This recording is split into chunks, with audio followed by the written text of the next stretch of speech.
Hey everybody, it's Alexander, Manzoni, and we're gonna do some poetry. This is called The End of the Poet.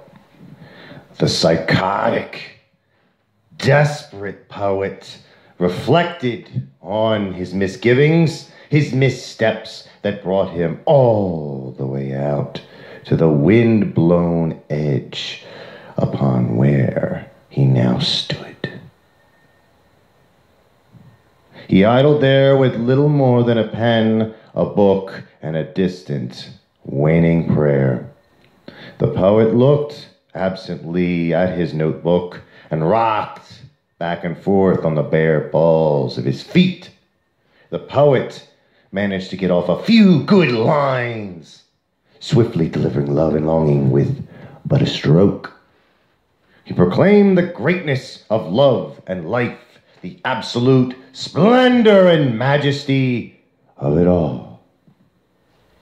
But he himself was inexorable to such things. A deep melancholia set in and had corrupted his soul long ago.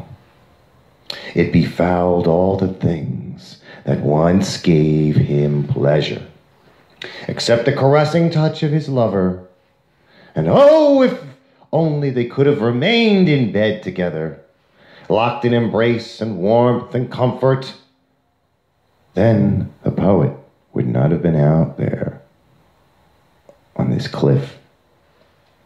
He felt gravity pulling him down into the abyss.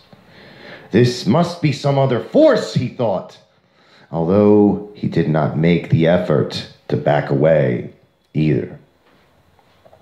It was intolerably cold, the air thick with the recent coming of rain.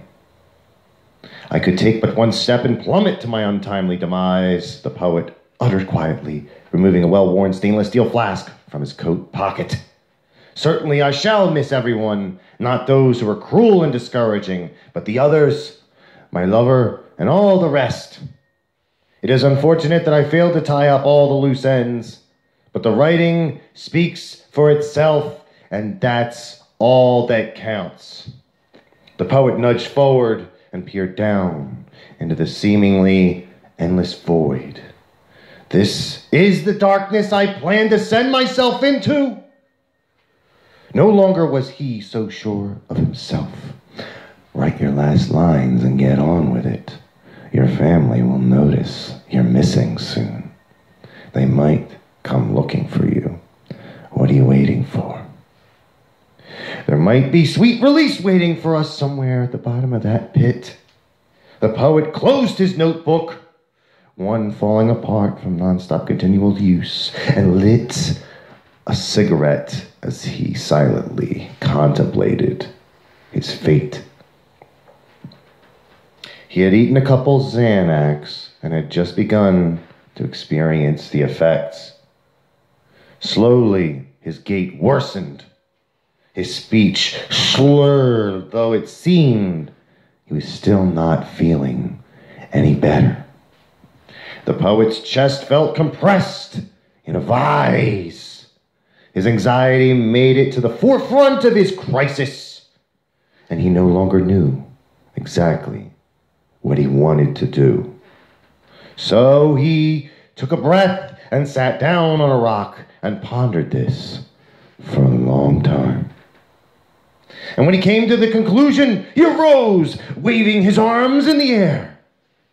"I know what I want!" he exclaimed in jubilance. "I want to live!" And he said this, but as he did so, he noticed himself slipping on the wet grass at the precipice. And he slid and flailed around in a sad attempt to save himself.